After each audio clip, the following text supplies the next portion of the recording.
Alors, on va faire les finitions sur ce deuxième portrait. Première chose que je vais faire, donc je vous ai fait mon petit topo sur le grain juste avant, donc c'est dans FX. Donc je vais en mettre, parce que comme je vous l'ai dit, j'aime bien en mettre, c'est un peu le style de mes photos. Je sais pas si sur ce type de shoot c'est vraiment le plus approprié, mais ça encore une fois, ça sera à vous de décider. Moi j'en mets toujours un petit peu. Donc on va en mettre, hop. Et alors encore une fois, hein, si vous avez comme moi ici, le pack, je vais me mettre sur du portrait. Voilà, j'aime bien tout de suite le look que ça donne. Donc il faut toujours le juger à 100%. Et encore une fois, ça ajoute une texture que moi j'apprécie beaucoup, mais encore une fois, c'est très subjectif. Donc ensuite, sur cette image, ce que je trouve, c'est la teinte globale, en faire des légers ajustements, donc en couleur ici, sur la balance des blancs. Donc je sais qu'en studio, c'est bien de la mettre au neutre, mais vous voyez qu'on n'aura pas du tout la même ambiance. Et aussi légèrement au niveau de la teinte, en l'occurrence par rapport au magenta. On va se mettre hop, par là. Et je pense que sur cette image, on a déjà fait une vibrance à -15, je vais en faire encore un tout petit peu plus. Et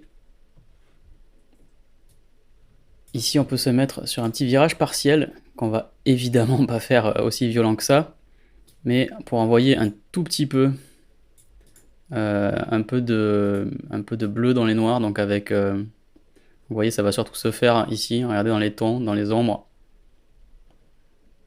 Là, si je l'exagère, voilà ce que ça donne, donc il y a tout de suite un côté années 80 qui va ressortir, mais je pense que c'est bien de légèrement colorier les ombres, juste pour donner une petite intention, avec cet effet légèrement désaturé. Et sur les hautes lumières, je vais probablement pas faire grand chose de plus, puisque ça me semble pas mal comme ça. Donc là, par exemple, si on fait le avant-après, vous voyez qu'on fait, on est passé d'un truc qui est assez documentaire finalement, c'est-à-dire là ici c'est très neutre, on a vraiment l'impression d'être en train de regarder le shoot se faire, et là on commence à avoir un aspect un peu plus, un petit peu plus publicité en fait, comme voilà. Donc on va regarder ici à 1 pour 1. Et vous voyez que ça fait un gros job, hein, le virage partiel, juste de teinter les ombres. Et ensuite, le TSL, évidemment, sur la désaturation, pour enlever ce voile orangé. Et donc aussi, surtout, le fait d'avoir opté pour une balance des blancs légèrement décalée, par rapport, on va le laisser calculer parce qu'il n'a pas fini, donc vous allez pas voir. Là, voilà le avant, donc on a un tout petit peu jaune. Enfin, on a un teint de peau qui est un peu plus naturel, mais je préfère quand c'est légèrement plus froid. Et je trouve que ça va bien avec, ça va bien avec l'effet un petit peu granulé, donc pour avoir un côté légèrement analogique. Et si on revient sur le masque du coup du bijou qui est ici, on va regarder si on peut pas du coup voilà, bien pousser le jaune, parce qu'on a mis du bleu dans les ombres, donc il y a un petit côté complémentaire bleu-orange quoi. Et c'est bien de le faire ressortir. Ici, temps moyen, on va peut-être monter un tout petit peu. Et les ombres, pareil, sur le bijou, voilà, histoire de le faire ressortir, quoi. Alors, il faut qu'on fasse un peu attention. Vous voyez que du coup, là, sur le bracelet, on a du coup le masque qui bave un tout petit peu sur la peau, et donc on voit ce liseré jaune autour. Donc ce que je vais faire, c'est que je vais légèrement brosser avec la gomme sur le côté ici. Voilà, on caresse tout doucement juste le bord. Voilà, et vous voyez que ça enlève. On va le faire une deuxième fois pour être sûr. Donc on vient vraiment tout juste frôler avec le contour progressif. On va le faire ici aussi. On voit cette ligne jaune là qui trahit quand même. Voilà. On va le faire ici aussi. Et on va le faire aussi sur l'extérieur. Donc comme vous savez, le diable est dans les détails. Mais cette ligne jaune ici, on peut pas la laisser. C'est quand même pas génial. Voilà, et pour le bracelet c'est mieux. Alors maintenant il y a les reflets. de la peau qui sont beaucoup plus jaunes que la peau ne l'est vraiment, donc c'est pas très réaliste. Donc ce qu'on va faire, c'est qu'on va annuler, enfin on va gommer le masque mais à 20%, juste pour atténuer en fait ce reflet ici. Ici et là-bas, de l'autre côté. Donc on fait un petit coup à 20%, on regarde si ça suffit, juste là sur les bords pour adoucir ce reflet un petit jaune or, et je vais le faire une deuxième fois parce que je trouve que c'est encore trop visible. Et là je pense que ça va s'atténuer juste ce qu'il faut, voilà. Donc là si on regarde comparé à ce que c'était, évidemment on a fait du chemin, regardez sur les bijoux, c'est beaucoup plus présent. On peut aussi prendre légèrement le bord ici si on veut éviter d'avoir ce liseré sur la peau, si vous êtes vraiment maniaque. Bon, à cette distance, je pense qu'on le verra jamais, mais juste pour être sûr, voilà, on va vraiment légèrement frôler pour éviter qu'on ait sur la peau un liseré. On va le faire encore une troisième fois, et là on va être bon. Hop, et hop. Regardez, et là on va être bien. Regardez un peu le niveau de détail là, typiquement pour de la vente, pour du commerce, c'est cool. On voit vraiment bien, là la marque serait contente. On voit vraiment bien le bijou. On a fait une ambiance bleu-orange. On pourrait l'amener aussi sur le bijou, de prendre les jaunes et élargir un petit peu donc ce qui est concerné comme étant du jaune. Alors là j'ai pris, c'est pas facile parce que voilà, j'ai inversé sans faire exprès. C'est pas facile parce que les petits points sont très proches. Voilà, donc là j'ai un assez grand spectre de jaune-orange. Et donc le but c'est quoi? Ben, c'est que en fait là-dessus on lui dise tout ce qui est jaune ou orange, ça aille un peu plus vers le orange pour aller de pair avec la teinte de la peau. Alors attention que là typiquement si vous êtes sur un shoot de photos de produit, il faut que le produit soit réaliste, mais bon là on est dans du fictif. Mais si jamais vous vouliez corriger la teinte d'un produit, c'est comme ça qu'on le ferait en fait.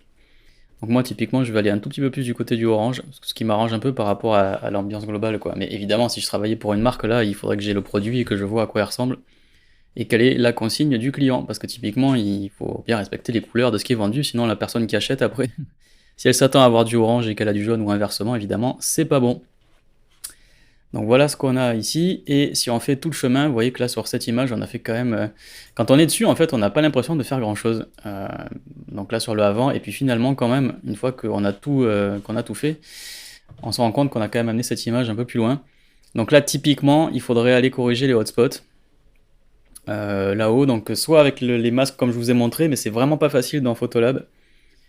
Donc on va exporter cette image, et comme pour tout à l'heure, on va faire une sortie avec RCRVB en JPEG. On va cliquer sur exporter, et donc là si vous voulez aller dans Photoshop pour faire par exemple de la post sur le front et essayer de récupérer un petit peu la matière et ne pas avoir ces effets de hotspot, si jamais vous n'y arrivez pas dans DxO, moi j'ai un peu galéré tout à l'heure et je pense que c'est typiquement le genre de choses que j'irais faire dans Photoshop. Alors clairement du coup dans exporter, il faudrait choisir TIFF. Ici vous voyez que vous avez JPEG, TIFF ou DNG, et on prend bien le préréglage TIFF 16 bits surtout, pour pouvoir garder toutes les valeurs. Évidemment on ne redimensionne pas, et on peut garder le profil original, évidemment pour pouvoir travailler avec le plus large profil possible pour les couleurs. Et ça, donc ce TIFF, on pourrait l'amener dans Photoshop et continuer notre travail. Mais voilà ce qu'on pouvait faire sur cette photo, qui est vraiment opposée à celle qu'on a fait dans l'atelier 1.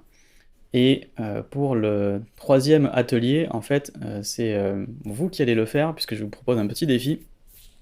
Ça va être en fait de prendre cette image et de mettre en application. Il y a un peu des deux en fait, donc il y a un fond noir évidemment, c'est pas un fond blanc, mais il y a un travail à faire, sur le fond qui est pas complètement uniforme.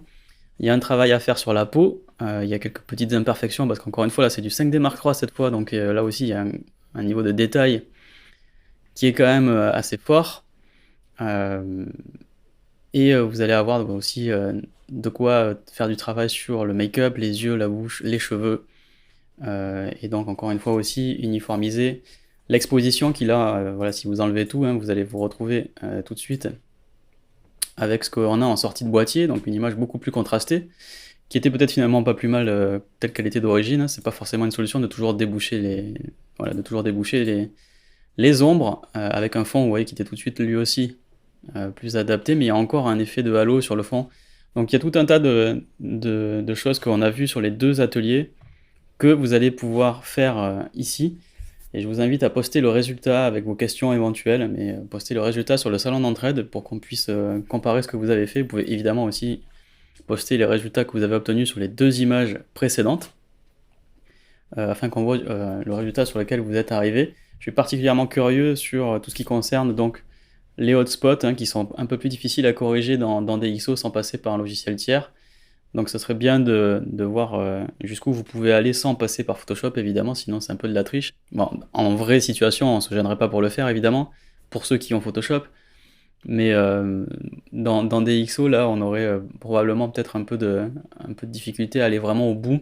Et dans une vraie situation de travail, il est très très probable que un retoucheur professionnel ne se priverait pas d'aller dans un autre logiciel plutôt que de rester dans DxO, qui est un excellent logiciel, mais qui n'est pas fait pour faire forcément des retouches aussi avancées que ça, en particulier sur des photos où on va avoir un résultat magazine quoi, sur le rendu de la peau. Tous ces fichiers vous sont donnés dans les fichiers sources, hein, donc vous pouvez les télécharger. Les 3 sont des CR2, donc on a un CR2 de 5D Mark III, CR2 de Canon 6D et un CR2 de 5D SR. J'espère que vous allez arriver sur de bien beaux résultats. Je suis assez impatient de les voir sur le salon d'entraide.